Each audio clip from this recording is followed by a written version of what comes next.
Good morning, Skallywags, and welcome to another episode in a series of enigmatic events. I'm Shpoo. I'm AJ. So far on the show, we've talked about mysterious deaths, missing people, UFO battles, and espionage. Oh yeah, it's our favorite. But today we're going to delve into the world of cryptids. Ooh, finally. We're taking a dive into the British Isles. Yeah. We're going to talk about a cryptid that is known to haunt all of the British Isles and is sometimes seen in the form of a big black dog with red glowing eyes. That's two from Britain this week. It is. It's British week, guys. Hey! Sometimes the black dog will attack. Sometimes merely catching a glimpse of the beast will mean certain doom for the person who sees it. Can you just imagine? Oh, sorry. Right? Gasp. On the other hand, there are those that say that the black dog is actually a helpful thing, guiding lost travelers to safety or even protecting those from harm. Oh, that's sweet. Yeah. Yeah. Sometimes the black dog is headless. Ooh. Yeah. That's creepy. It is. And other times it just appears like a normal black dog looking at you, staring at you. It's a puppers. It's a puppers. There are tales of the black dog not just staring at you, but walking around, padding after you. I don't know. That one's a little bit creepier, having a dog follow you. Sometimes it's accompanied by the sound of dragging chains. Other times it's completely silent. Sometimes it barks at your neighbors and won't shut up at 3 in the morning. No, that's ours. Oh, right. That's our dog. That's, difference there. Other times it might even appear in a pack of black dogs. That's a little scarier. That's quite a bit scarier. Sometimes they'll come bounding over the moors in a feeding frenzy. Oh, that's actually kind of like really cool picturing that. Yeah. Terrifying, but cool. Oh, yeah. Basically, it all just depends on who is actually seeing the legendary creature. Sightings of the black dog tend to go hand in hand with big electrical storms, and the beast is known to be around places of, known torture, places where there were gallows or gibbets and, crossroads. The British black dog has made its way into literature for years. You have Conan Doyle, he kind of had some stuff. You had to the Baskervilles. Yeah, you have J.K. Rowling with Padfoot. You have Emily Bronte, Charlotte Bronte. All the Bronte sisters had some kind of creepy dog. It's kind of entwined into British culture. It's like in Britain, it's their Bigfoot. It is their Bigfoot. It is. Yeah, I would agree with that. And these stories, they date back hundreds of years. One of the earliest descriptions of this devilish black hound is the story of an incident that took place at Peterborough Abbey. It was recorded in the Peterborough Chronicle in 1127 AD. That's a long time ago. Yes. The article, basically the author wrote, "Let no one be surprised at the truth of what we are about to relate. For it was common knowledge throughout the whole country that immediately after Abbot Henry of Puteaux's arrival at Peterborough Abbey, it was the Sunday when they sing Excurge Quare. Many men both saw and heard a great number of huntsmen hunting. The huntsmen were black, huge and hideous, and rode on black horses and on black he-goats, and the hounds were jet black with eyes like saucers and horrible." What are he-goats? It's like a satyr, I'm guessing. Okay. I just never heard the term he-goats, but but it's 1126, so I don't know what a he-goat is. If anybody knows what a he-goat is, let us know.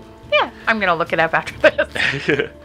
This was seen in the very deer park of the town of Peterborough, and in all the woods that stretch from the same town to Stamford. And in the night the monks heard them sounding and winding their horns. That's very Revelations. No, very much so, yeah. Reliable witnesses who kept watch in the night declared that there might well have been as many as 20 or 30 of them winding their horns as near as they could tell. This was seen and heard from the time of his arrival all through Lent and right up to Easter. So to clarify, that that also kind of describes it was basically all of Europe. It was this Europe-wide phenomenon called the Wild Hunt. And this is where black dogs were actually described to also accompany these dark huntsmen. It's very it's very much like Bible revelations. Right. Like you have like dark horsemen riding along. It's like a cross between Revelations and Lord of the Rings. I mean, it's like the Wraith. I hear dark huntsman. I think ringwraiths. Oh, that's awesome. But the dark huntsman, that's a whole other thing. But maybe we'll do a story on that. Maybe later. so. But yeah, right there. But they had they were known. So they arrived with this bishop or this who is it? Not the bishop. The abbot. So yes. So they arrived with the abbot. Yes. And this wild hunt lasted the whole time. Abbot arrived and was he a bad man? I do not know. I feel like that is just a heralding of a bad man. I'm not even gonna lie. I want to know the story of his life. Right. Another early story of the black dog comes from the 1200s. During the reign of Henry III, there was a scholar who was actually arrested for witchcraft or sorcery. He was sent to the very dark and dangerous prison of Newgate awaiting trial. Unfortunately for him, he got sent to this prison during a huge famine, and the prisoners there were hungry. And so they went to cannibalism, and the story goes that this scholar, being a little bit smaller of a man, was eaten by his snack. Yeah, by his fellow inmates. Shortly after his murder and him being eaten, shortly after dinner. Yeah, the guards and the prisoners of Newgate Prison started seeing the specter of a big black dog. They became convinced that this black dog was this scholar sorcerer come back to, take revenge on those who had eaten him. I mean, I probably would too. I'm not gonna lie. They kind of deserve it. Wouldn't you have just given them a stomach ache or something? Sure enough, their fears soon became reality. As the story goes, the hellish hounds started hunting them down one by one, and consumed those that were guilty of consuming the scholar. Just desserts? Yeah. See what you did there. The remaining prisoners, the ones that didn't, take part in the whole thing, they kind of, scoffed at the sorcerer, basically. Yeah. And they themselves were actually completely terrified that once he made his way through all of the ones that were guilty, that they would be next. So they got together and plotted a mass escape. And soon enough, they pulled it off. They all got together, and there was a massive prison break. But in doing so, in order to escape, they murdered a few of the guards. Oh. So while they may have been free of Newgate Prison, they were not free of the black dog. Oh, they didn't get to escape the black dog? Nope. One by one, he hunted them down, and one by one, he consumed them all. I kind of feel bad for him, but I don't feel bad for the guys who ate the scholar. The other guys, I don't know. They're just like, I want to get out of here, and then I killed a guy, but I did it because I didn't want to die, and now I'm going to die anyway. Yeah. So, what's the point? So one of the most notable sightings of the black dog has a name. Oh. He's called Black Shuck. And he was seen in 1577 in the churches at Bungay and Blythburgh in Suffolk. This one actually has a date for the sightings, and that is August 4th, 1577. In Blythburgh, a bunch of parishioners were gathered at the Holy Trinity Church amidst a huge thunderstorm. Do you see where this is going? Of course, yeah.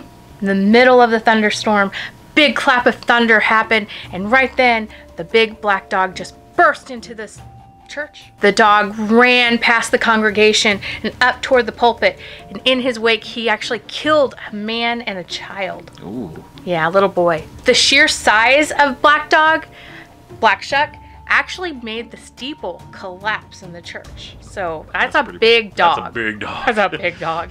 He got to the end where the pulpit was, and he turned around and he actually left.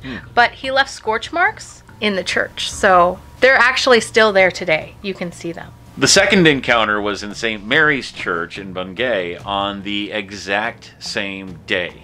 This particular encounter was actually documented by a man named Abraham Fleming, and it looks like I get to read some more. So, yay! Yay! He says, "This black dog, or the devil in such a likeness, running all along down the body of the church with great swiftness and incredible haste among the people in a visible form and shape, passed between two persons as they were kneeling upon their knees and occupied in prayer, as it seemed, wrung the necks of them both at one instant clean backward, insomuch that even at a moment where they kneeled, they strangely died." Oh, so he just snapped their necks. Literally just ran up to two people praying and snap. To be clear, Fleming was a translator. He was also an editor for a couple of printing houses. So most likely, he only published this account based on things that people said that were there. So like a verbal, interview. Right. He interviewed he kind people. of compiled several people's stories, and that's what he wrote based on those testimonies. The eyewitnesses. Most likely. That's not 100% for sure. He could have been there. But it's assumed. A lot of locals actually attribute these incidents to the devil himself. Fleming referred to the animal as the devil in a likeness. Kind of gives that whole vibe of this is just the devil. What kind of lends itself to that is that not only were there scorch marks at the Holy Trinity Church, but at St. Mary's Church as well, there were scorch marks left as claw marks that were burned. I would love to go and see that someday. These scorch marks are actually known as the devil's fingerprints. That's creepy, right? That is. It's right down your alley, too. Oh, totally. I'm not a Satanist. Just because I wear a lot of black and I like horror movies. He just likes weird, creepy. He likes creepy. Does not make me a Satanist. Fleming actually wrote a little bit more on that, and now I get to read. Yay! Not as long. All down the church, in midst of fire, the hellish monster flew, and passing onward to the choir, he many people slew. I love the way they write back then. I'm just saying. A little poem. It's a little poem. A little poem about a hellish dog. Who killed people in a church. English. I read that poem to my daughter every night at bedtime. She would love it so much. She probably would, actually. So, years later, in the town of Dartmoor, there was this rather notorious scribe named Cable, or Cabell. I'm not sure which. And we'll just call him Cable. We'll go with Cable. It's easier. Yeah, we can pretend like we're talking about Cable from X-Men. But he was believed to actually be one of the Dark Huntsmen. Ooh. Yeah. So like from the Wild Hunt? Yes, that Dark Huntsman. He was believed to be a ring wraith. The geeky girl in me just went, yes! Oh, totally. According to the locals, it's said that I want to say Cabell now. According to the locals, Cable sold his soul to the devil. Oh, that's not fun. Yeah. No, don't do that. That's how you become a Dark Huntsman, apparently. I mean, but don't do that. But upon his death in 1677, a group of black hounds were said to have appeared around his burial chamber to escort him to the eternal hunt. Oh. Which, evil or not, that just sounds so badass. I don't know. It sounds cool. I mean, visually, it's stunning if you close your eyes and just picture a dark room with a dead body and all these hellhounds come up and black dogs. Oh, that's creepy. It's beautiful. So now Cable, apparently he's this ghostly huntsman, and he is said to ride through the area with black dogs by his side. By the way, this particular story is actually where Arthur Conan Doyle got his inspiration. Hounds of the Baskerville. Yeah. Yeah. Anytime we can put literature into our stories, I'm going to be all for that. Yeah, just to know that story is based on a true story. No. Well, or local the accounts legend. of a true story. Yeah, that's really cool. Littleport, Cambridgeshire actually has a story of a black dog as well. This one is actually a little bit nicer, or at least I think it's a little bit nicer. It's about a black dog who actually rescued a little girl from a pedophile friar during the pre-formation days of England. And it's said that he now goes around like protecting children from people who would do them harm. There's another one, and this is the point in the story where we're going to be telling you a lot of very short little bullet point stories of various black dogs. There are tons. This is the longest script that we've written so far. But we're going to kind of pick and choose as we go along on which stays in and which get cut. But there's one that's called, and we love this name, it's the Modi Doo. I just want to go Scooby-Doo! Modi Doo! That's supposed to be, this one comes from Peel Castle on the Isle of Man. Unlike the Black Shuck or the Hellhound's Tale, this legend actually talks about a peaceful black dog spirit. Or seemingly peaceful? Or seemingly peaceful, yeah, at least. It doesn't run around snapping people's necks in churches. No. So there's that. So legend has it that this large black dog appeared as the guards had locked the gate. Now, when I say that, he actually appeared after the gate was locked. Yeah. And he would just go into the guard's house and curl up by the fire and lay there. Right in. And then he would leave before the gate was unlocked. And if you guys know anything about these towers and these areas, like you can't get, even a dog cannot get in and out, especially a large dog, right, with these gates locked. But he did. And this was the one that was actually said to look like a mastiff, wasn't it? Yes.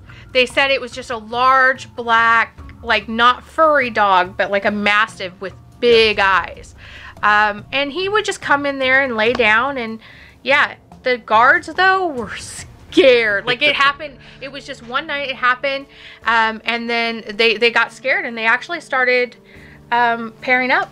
But even after they paired up and they even, they store the keys away, but even after doing all of this, the dog still came back. It continued to come back over several nights.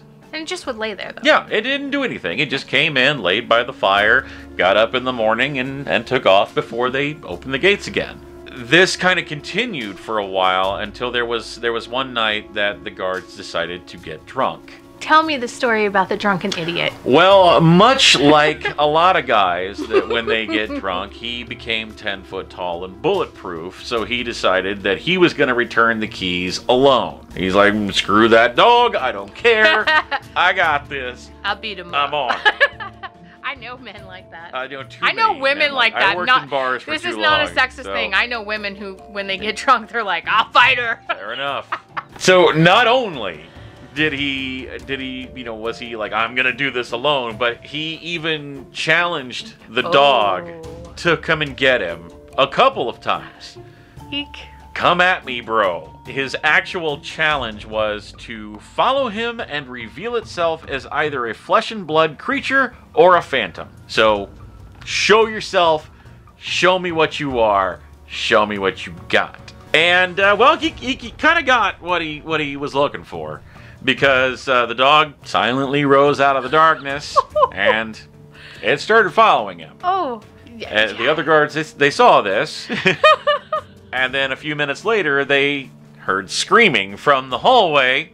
He came back. Okay. He came back, Good. but he refused to tell them what he had seen. Oh, so the dog must have revealed himself. It revealed something. And 3 days later, still having never said a word about what happened that night, he died.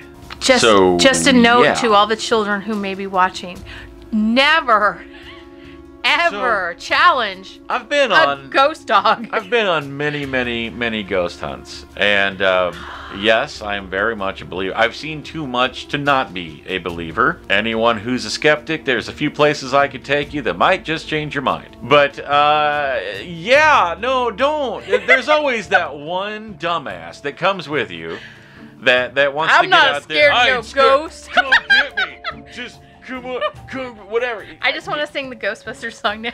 And I'm just waiting for something exactly like this to happen. And fortunately, it never has. Anywhere I've been, anyway. But you don't do that. Anyway, after that night, the dog never appeared again. He revealed himself. He didn't need to. Yeah, I guess he showed what he was waiting to show. That's creepy. But after a while, the passage that the dog had, had always taken, that was actually closed off, and it's part of what once was kind of an ancient church basically now, but it's been sealed up. Ironically, though, years later, when they closed the place down and they, I guess, were getting ready to build something else or tearing the place down or whatever. Maybe it was an archaeological dig or something like that. They actually found the remains of a large dog buried at the feet of a bishop who had died in 1247. So, yeah. Yeah. Could that have been the dog? Read the book. There's a book. There's a flashback to the 1980s for you. You don't remember those commercials? Did ancient aliens build the pyramids? Read the book. Speaking of dogs being buried, that brings us to a little bit of what are called grims. Yeah, this one makes me...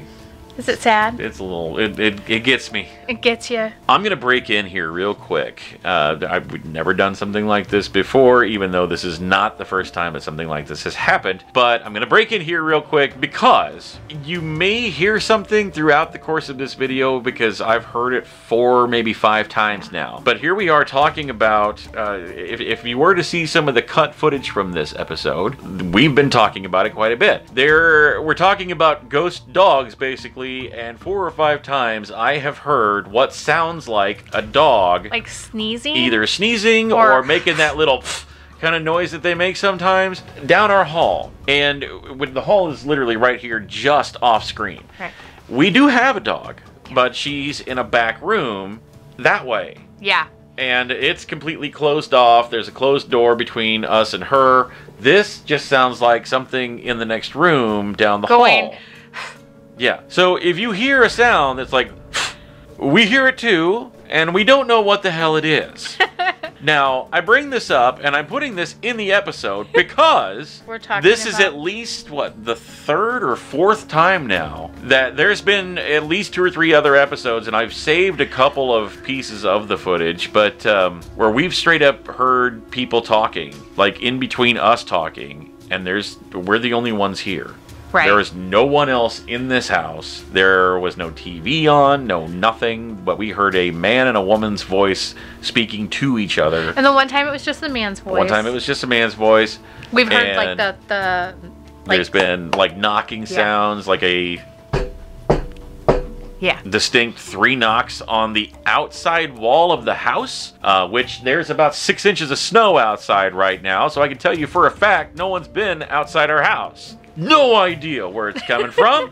So if you guys hear something, we know that there's like sounds. I'm basically saying it because if you hear a sound, just know that wasn't us. It wasn't us, and it's something that we are not sure what it is. Now back to the episode.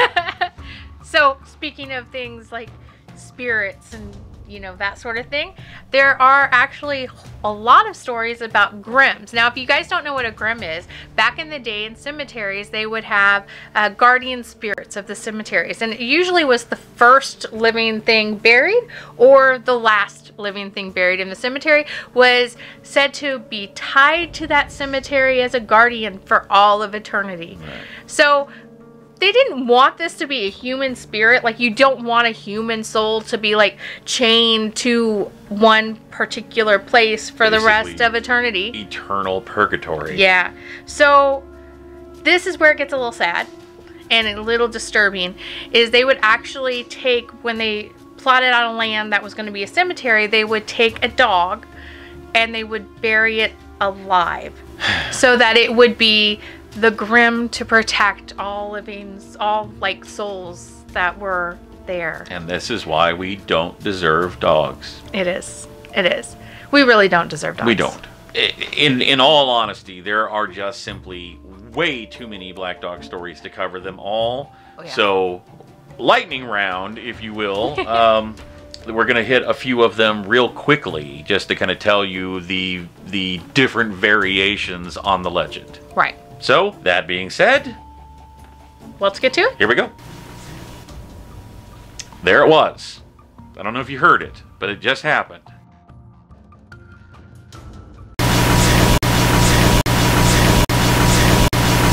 Now, here we go. In Hertfordshire, there's actually a story of a black dog. He is known actually as Lean Dog.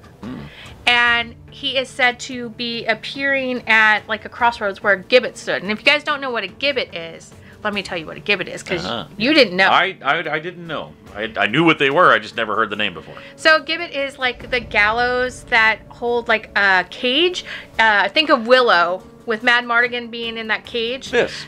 That was a gibbet. And so this is actually a place where a gibbet stood, and there was a man who was accused of killing someone, wrongly accused, and he actually died in the gibbet. And so they actually think that his spirit is now Lean Dog.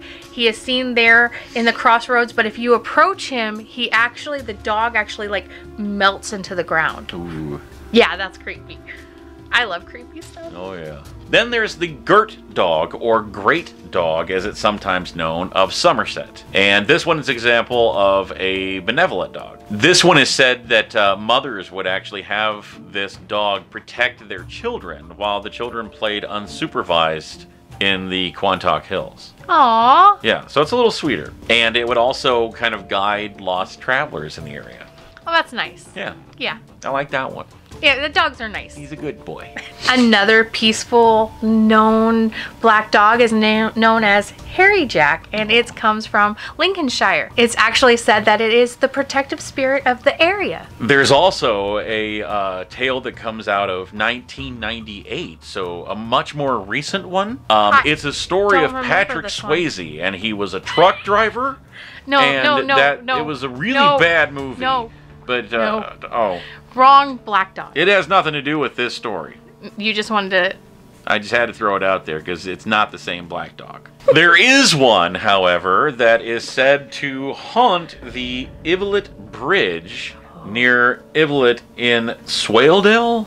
Swale, that's hard to say. Swaledale. I'm guessing that's what it is, but in Yorkshire. This one's headless. This is a headless It's our first dog. that we've talked about that's headless. Yes. Yeah. This is where that one comes from. And it said that witnesses have actually seen this dog leap over the side of the bridge. So it's just jumping off, like, into the water below. But even though this dog is headless, it can be heard barking at night as well.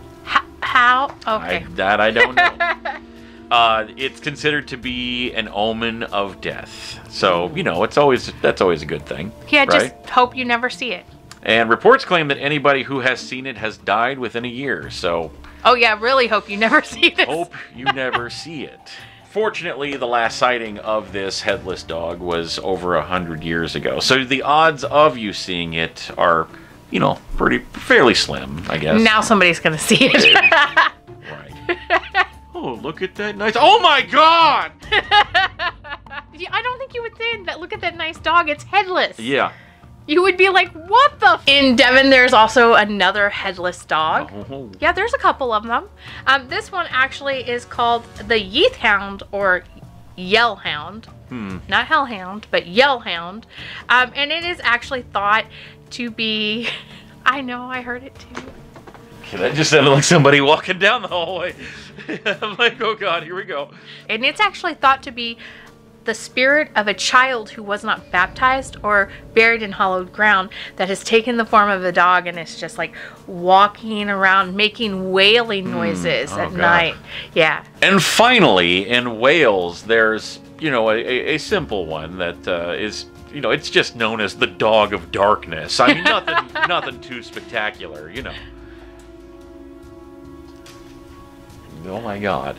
So now it's not just a huffing sound. Now it just sounds like there's somebody walking back and forth in the hallway, which I just keep waiting for a dog to come running out and jump in my lap or something. You would freak him out so bad. So, and we're talking about the Dog of Darkness here. So if you heard creaking right after I stopped, I don't know either. Anyway, so this terrifying apparition is also a mastiff. We mentioned the one a minute ago. This one is a mastiff as well. It is said to have baleful breath and blazing red eyes. Scary. So, Mastiffs Dog are of Darkness, mastiff are huge. Blazing red eyes and horrible, horrible breath. Kind of like you in the morning. Yeah, pretty much. Yeah, red eyes and everything. Not what that implied. was again. Don't know if you heard that. Anyway, a lot like the others. Catch one glimpse of this beast and, well, you're pretty much going to die. Impending doom. Impending doom. I just wanted to say that. Yeah, Impending There is doom. something fun to say. It is. It's a joy. The little things in life. As we mentioned, there are lots and lots and lots of stories. And we didn't touch base with... We didn't even cover all the ones we had in the script. Right. And I cut them a lot before we actually got to the script. So Right. there are so many stories of the Black Dog or Black Shuck or the Hellhounds. And they all are like in the area of the British Isles. That is like where they originate. And it's gotten into, you know, folklore and legends, but it's in the mainstream of what they believe. It's been going on for centuries, and like we said, it's their Bigfoot. To this day, there are still people every year who claim to see these spirits or these dogs or whatever they are, and they either call them benevolent and they say they help them, or they are known to bring catastrophe and doom to whoever sees them. So the question is simple. I mean, what are they? Are they ghosts? I think the one we have here is a ghost. Yeah, it might be. I'm not sure what it is. But I mean, you know, are they specters of evil meant to drive men to the edge of fear? Are they just like... As I get really dramatic? Or are they just like protectors, keeping an eye on us living? Are they both? Oh, probably both. Yeah, I mean, it could just be different ones. Or they could just be simply someone's dog running around. Wouldn't that be hilarious I if they mean, figured that out? It's just like somebody... You catch your neighbor's dog running around and you die the next day. It's called a coincidence. But as with all of our cases on this show, we may never know the answers. We're probably never going to know the answers. This one we won't. Yeah, no, there's definitely no way. And honestly, I mean, I suppose in this particular case that all of the above could be true. Yeah. For that matter. I mean, every one of them, there's so many different stories that just, you have to take it by a case-by-case basis Right. and ask the questions of all of them. Yeah. And that would be impossible. So instead, we'll leave it up to you. What do you think? Let us know in the comments below. As always, be sure to follow us across all of our social media. We're on Facebook, Instagram, and Twitter. I like the way you say that. And as long as you're here on YouTube, be sure to hit that subscribe button. We like that. It's really easy. There's just a little button, a little bell. Just hit it. It literally takes less than a fraction of a second. And that way you guys can keep up with what we have going on Monday through Friday here on the channel. We have a show every day, Monday through Friday, and it's all kinds of different shows. So yeah, a little something for everybody. Yeah. But most importantly, drop us a comment. Right. Let us know what you think of this particular case. What are your thoughts? What are your theories? But most importantly, what would you like to see next in a series of enigmatic events? Thanks for watching. Bye.